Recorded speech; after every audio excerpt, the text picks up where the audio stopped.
I don't remember stuff. That's because we totally traumatized you, that's why, isn't it? Funny.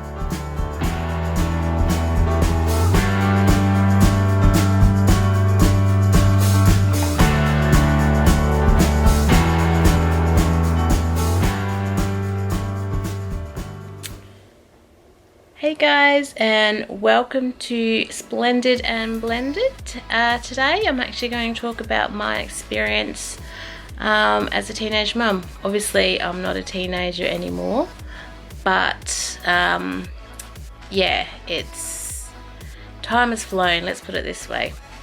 I have a nearly 19-year-old, as in 19 a couple of days after Christmas, and I was 17 when I fell pregnant with him.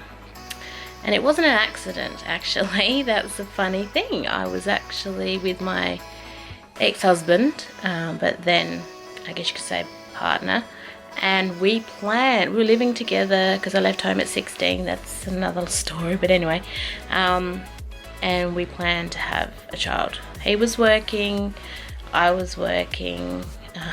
I don't know, I've always wanted kids, always. So I came off birth control. We told my family and his family, and we were wondering why they weren't so happy for us. I mean, if I got told by one of my children at 17 they were planning to have a child, wow, I don't know what I'd do. But yeah, I think they've learnt by me that that's not the best idea. I love my children dearly, but yeah, it just makes things a little bit more difficult. Anyway, so I fell pregnant when I was 17, basically went off the pill, and then almost straight away fell pregnant. So I'm an only child, so I've got no experience as really dealing with kids, little kids. Like every now and again I've sort of been around them and held them and even taken them for a walk or something, or changed the nappy, but that was like once in a blue moon, so I didn't have any experience. All I knew is I wanted them. So when I got pregnant, it was the most best thing that ever happened to me. I didn't smoke and I hardly ever drank, and so I'd stopped drinking anyway. It wasn't a big deal for me. It was very rare, and yeah, tried to be as healthy as possible, except for when I had the bit of morning sickness, but it wasn't too bad with my first. It's got worse and worse, but anyway, so anyway, got pregnant. And pregnancy, see, the thing was, I actually didn't feel bad, but I was put in hospital with preeclampsia quite a few times, and I had a kidney stone and all sorts. But yeah, the only time I felt anything was when I had the kidney stone, and that I thought I was going into labour, because obviously I hadn't felt labour before, and it did get me prepared for labour, because it actually, labour was not as bad because you get a break with that. Anyway, when I had him, like I got huge, my tummy got so big.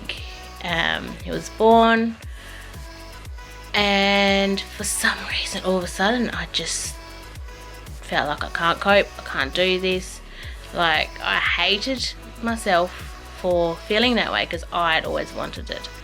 But then partner, blah blah blah, he was so excited, and so I had to pretend to everybody that I was so excited, and this went on for months, about 3 months, and so I know now that it was postnatal depression. But I was too too proud to say anything, and plus it wasn't, back then it wasn't a thing like, oh well, you know, it's not a big deal, come and see a doctor. It was kind of, I don't know, people just didn't talk about it. So it wasn't off to a great start.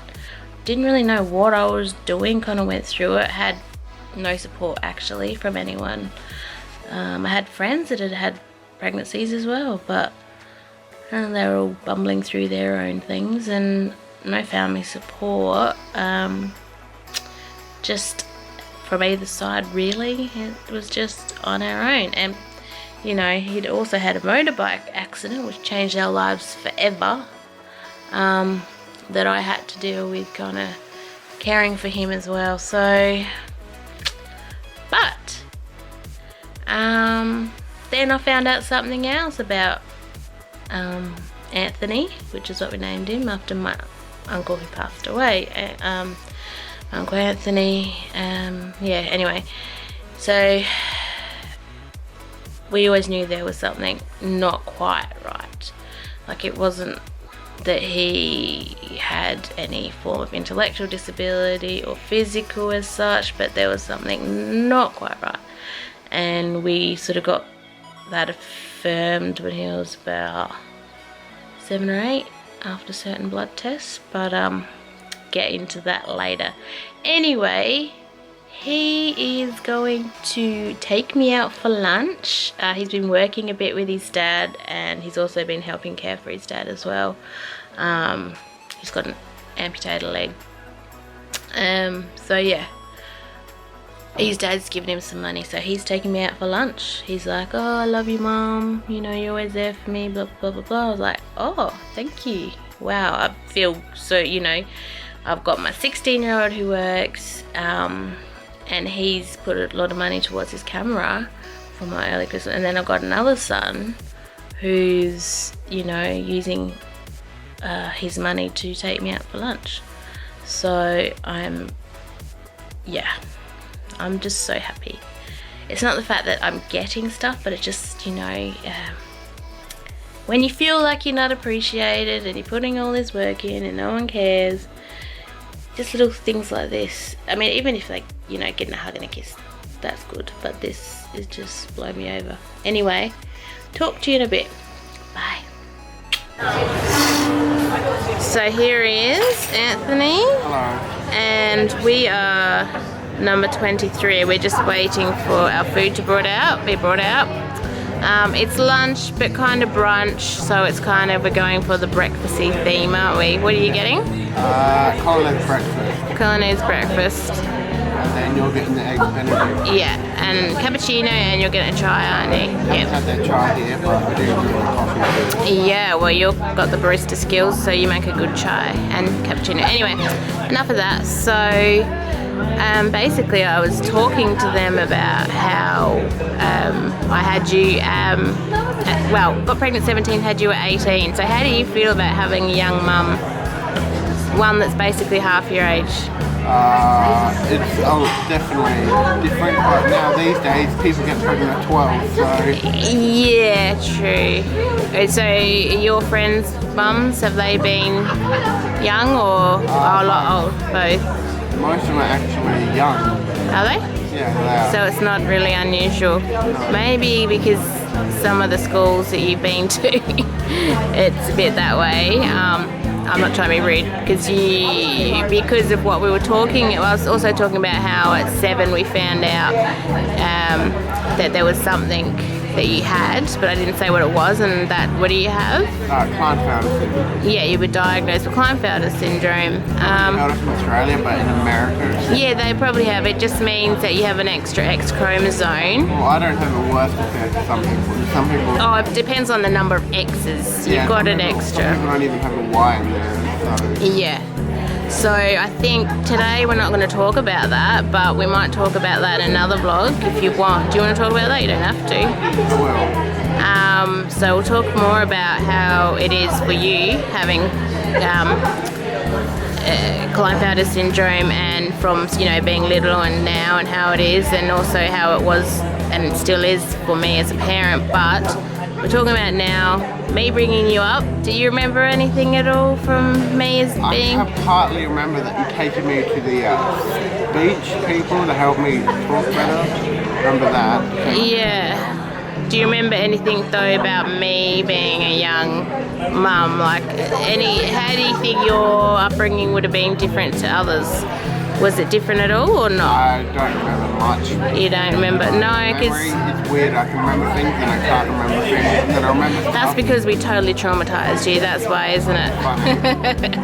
No, I just feel like I probably didn't know what I was doing. Got better with the second and third, you know. So you were unfortunate. I think it's the first way anyway. The first child, unfortunately, is the one that the parents know less about what they're doing. But I think I did well. I think you've turned out quite well. Stand up so we can see how tall you are.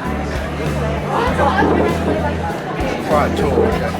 Yeah, so how tall is that exactly? Like 6'4". Yeah, you can sit down now. And I am, Like 5 foot. yeah, maybe just over, so we look kind of funny. His dad is, 6'2" or 6 foot. yeah, and so I've always looked bizarre when it comes to you and your dad, but obviously I'm with someone who's more my height now. But yeah, it's also the climb powders as well that can add to tallness. So I don't know, you're gonna just turn out this giant. And Still growing as well. yeah. But anyway, you were so sweet with the money that you earn, and you decided to take me out to lunch. I feel so spoiled. You really are lovely. But yeah, we're gonna have some nice lunch, and so we'll talk a little bit later. Okay, so there's my eggs Benedict, and My colonnade breakfast is quite nice. I'm pretty sure the bread. it's just a big breakfast basically. Yeah, That is so nice. good. And there's our drinks. We didn't get them in because we're outside, so we didn't sort of have them in a cup, but that's okay. We don't mind. Anyway, we're going to eat our lunch now, and Oh yeah, these are the best. They're so good. yeah, mushrooms, amazing. So anyway, we are going to finish now. Basically, could you give us a thumbs up if you liked it, and comment as well if anyone has any same experiences, or if they just want to comment about what they thought. But yeah, I look forward to speaking to you guys again. Alright, see you on the flip side. Bye.